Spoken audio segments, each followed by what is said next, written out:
Truth and Transcendence, brought to you by Being Space with Catherine Llewellyn.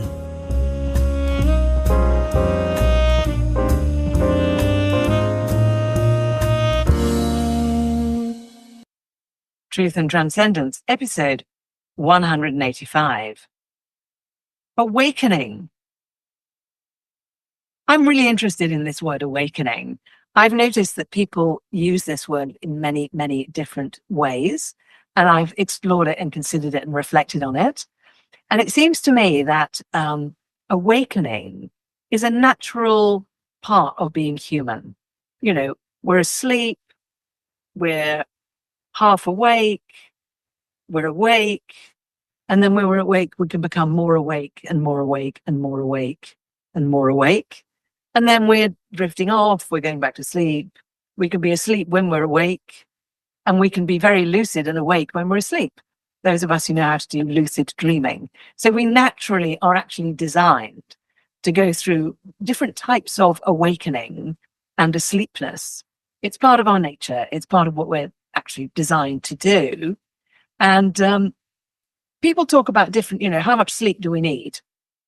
And how much sleep don't we need? And how much meditation do we need? And how conscious can we be? And how much of the time can we be conscious? And all of these things, all of the kind of analytical, mechanical way of looking at it.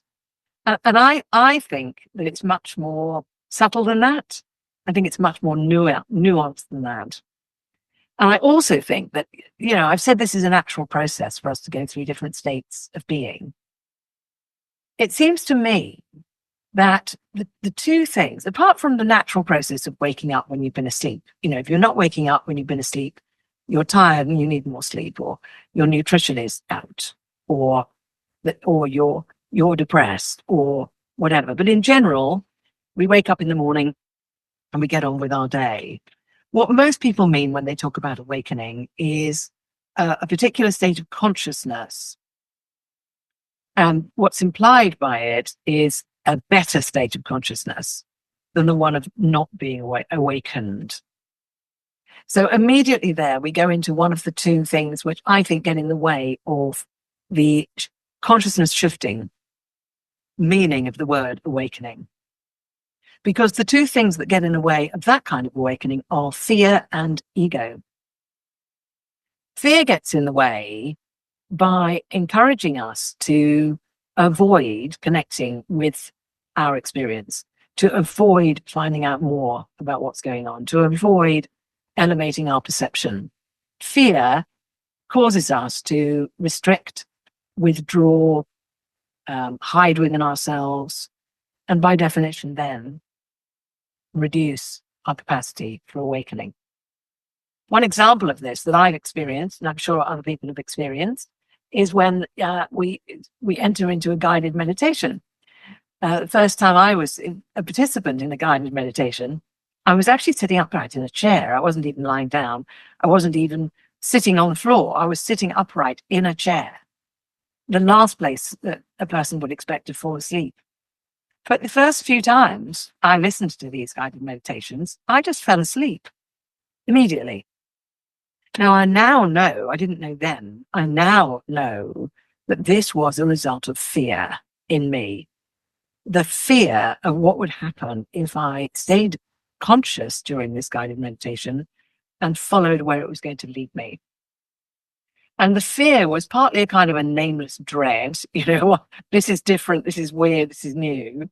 And it was partly a fear of, I would say more so, a fear of discovering something within me that I was not going to be able to cope with or accept. And I think this is a fear that many of us encounter when we embark on considering awakening.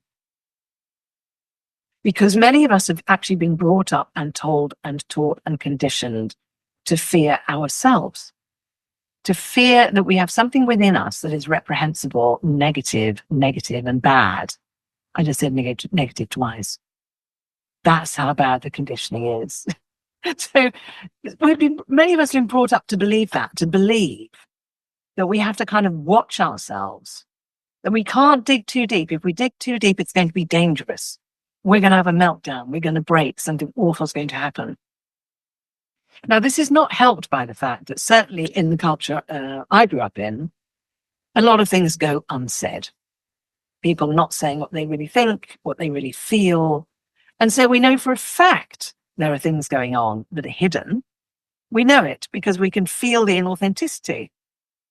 And in fact, the human languages that we have are actually not sophisticated enough to express all of our experience. You just can't do it. So there's always going to be stuff that's hidden. There's always going to be information that is not shared because we just literally don't have the mechanism to do it unless we have a kind of supremely empathic or telepathic or otherwise almost miraculous and heightened capacity for tuning into what the other person is wishing to express or being able to express something ourselves. And yes, of course, we do establish extraordinary degrees of understanding between one another that go way beyond language. But short of that, and even sometimes when that's the case, we know there are things that are hidden purely because we can't see them or hear them. And there's nothing wrong with that. There's nothing bad about that. But that's a benevolent aspect of something that we all go through life with, which is that this knowledge that there's an awful lot that is hidden from us, that we don't know about it, it's below the surface. And our assumption, our first assumption is not usually, oh, wow, I have a subconscious. Can't wait to delve in there and find all the juicy treasures in there. That's not the first assumption for most of us. So fear comes up. I'm going to find out that that thing that person said to me at school when I was 5 is true. I'm going to find out that that girlfriend who broke up with me 10 years ago was right, that I'm a complete loser and reprehensible or whatever it might be. So fear gets in the way of awakening, which is such a shame, because one of the best ways to banish fear is to awake, is to awaken. Because when we do awaken, and actually I believe that awakening is something which happens repeatedly and at greater and greater expansive degrees. So I don't think there is such a thing as fully asleep, fully awake in terms of the consciousness shifting that we're talking about. There is such a thing as being in bed asleep and then sitting up in bed awake. Those two things are distinct. But even with that, we know there's an interesting landscape in between those two different states of being. And that interesting landscape is something that is difficult to describe. And that's just a very simple everyday experience that we have. So when we're looking at consciousness, all the different levels of consciousness and all the different aspects of consciousness and different ways we can experience that, there's no end to the shifts available to us in terms of awakening. So I've spoken about fear, and I also mentioned ego. Now, ego gets in the way of awakening by claiming, I am already awake. And even by claiming, and you are not. I'm awake and you are not. Or we are awake and they are not. Or other such variations on the theme. I've had conversations with people in the last few years when they say, this person's really awake. What they mean by that is this person agrees with my particular point of view about politics, the government, COVID, vaccines, whatever it might be. This person's awake. They agree with me. Now, when challenged, that person turns around and says, what do you mean I'm just saying that they agree with me? Are you saying you don't agree with me? Are you saying I'm wrong?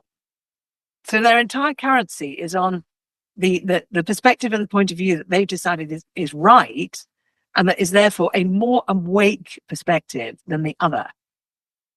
Whereas what I would say is that awakeness and being awake is about recognizing a wide variety of points of view and not being attached to any one of them, to actually making free choice in relation to those. Timothy Leary said that you're only as young as the last time you changed your mind. which I thought was so powerful. So another aspect of awakening is, are we able to change our mind? Are we able to swim in the sea of not knowing, whilst perhaps feeling sure about certain things, but knowing that our sureness is no guarantee of rightness or truth? Are we able to do that? So ego gets in the way of awakening by fixing us on a particular point of view, which by definition is partial and limiting and makes us stuck. So being awake in sense of consciousness is highly fluid, highly changeable, it's organic. So really, I'm saying awakening is a process, not a destination. And here in the West, we are addicted to destination, result, deliverable, arrival points, success, and achievement. So we talk about being awake as opposed to being in a process of awakening. Now, in my opinion, we as a collective species are in a process of significant and great awakening. And I think that's a wonderful thing. And I think many of us are consciously in that process of awakening. Some people are in a process of awakening but are not aware of it. I had a conversation with somebody recently who'd been really struggling with something and couldn't see a way through it. It was a block they were experiencing, and it was very distressing. I said, well, should we have a chat in a couple of weeks to see how you're doing? They said, yeah, absolutely. So we had a conversation in a couple of weeks. And I said, how's that thing that you were struggling with? And they said, oh, I've forgotten all about it. I said, so have things shifted for you? Oh, I guess they must have done. They must have shifted. And this person was a completely different place, a much more awake place. And a process of awakening had been occurring for that 2-week period that they were completely unaware of. They weren't even thinking about it. It just occurred. And then they were in another place. And there was no necessity for them to even think about or remember the previous place, because it was a completed business. The business was done. And they were in another place, a place of greater freedom, choice, and vivid color of life. So awakening is occurring, in my opinion. You are probably in a process of awakening. There is no such thing as a hierarchy of awakening. There's no such thing as we are awake, they are asleep. The minute we say that, we're not awake. That's ego.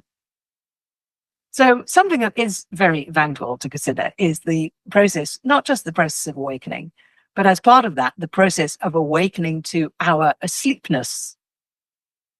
Noticing those moments where we realize, oh my God, I was just completely stuck in ego. I was completely stuck in fear. I was completely stuck in trying to avoid my experience right now because that felt more comfortable, or because who knows why. That's just what I was doing. So I salute your process of awakening, and I wish you a wonderful week, and I will see you next time. Thank you for listening to Truth and Transcendence, and thank you for supporting the show by rating, reviewing, subscribing, buying me a coffee and telling a friend. If you'd like to know more about my work, you can find out about transformational coaching, Pellower, and the Freedom of Spirit workshop on beingspace.world. Have a wonderful week, and I'll see you next time.